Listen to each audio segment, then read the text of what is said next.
Are you ready for our next question? Heck yeah, Nat, we're ready for our next question. Let's do this. My twins are 2 and used to be so much easier to put down. Then we switched to day beds. Ever since the switch, going down for nap or bedtime is a nightmare. So many people have told me to baby-proof the room and just leave them in there, but I can't. One will end up hurting the other, and I'm not willing to take that route. We are in a 2-bedroom apartment, so we have no other option but to put them in separate rooms. We are in a 2-bedroom apartment, so we do not have the option to put them in separate rooms. The weirdest part is that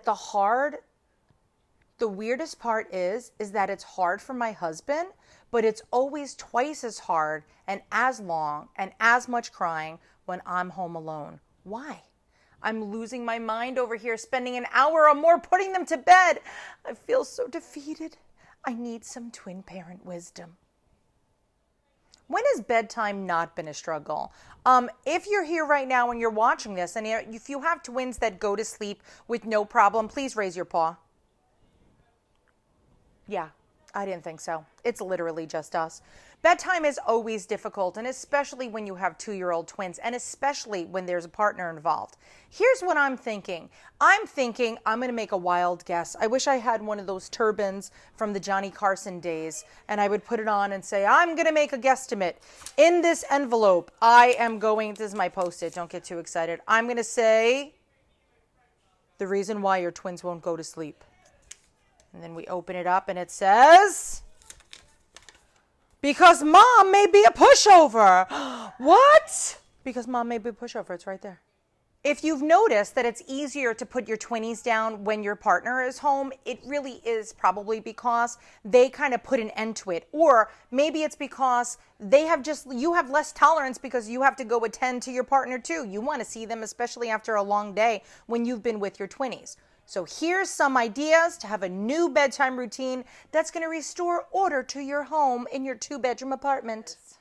First thing is, let's talk about your nighttime routine. Do you even have a nighttime routine?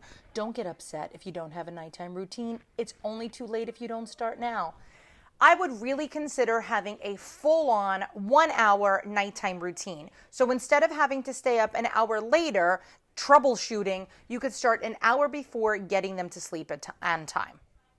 Number 1, no electronics, no TV, no nothing. If you want to put on some nice soft music, you want to dim the lights, we're going to make it relaxing. I want the hour before bedtime to be a lot like a spa. Not like a day spa, like a spa where I would go and stay a month and relax and recover from all the trauma that my children have caused me. So, what I'd first do, bath time, book time, relaxing time and story time, and bedtime. That's the bedtime routine. Instead of just being like, okay guys, it's 7 o'clock, get in your beds. Every single night with twins is like a slumber party. It's one of my mantras here at Twiniversity because it is. If I got to go to sleep every single night with my BFF in the whole wide world, then I think I would stay up talking too. Honestly, even if me and my husband go to sleep at the same time, we end up jibber-jabbering about nothing. Thank goodness that we have opposing sleep schedules, so he usually goes to sleep a lot later than I do. So, bedtime routine. Bedtime starts 1 hour before they go down. Now, let's talk about this baby proofing. Your friend said that you should baby proof the room. I don't think that's a crazy idea. Not one bit. Are all the bookcases anchored? Are the beds anchored? Is everything in that room secure so that if the twinnies get wild, then we don't have to worry about too much damage to this hotel room? We know how those rock stars could be.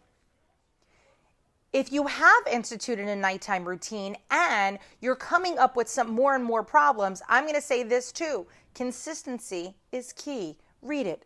Consistency is key.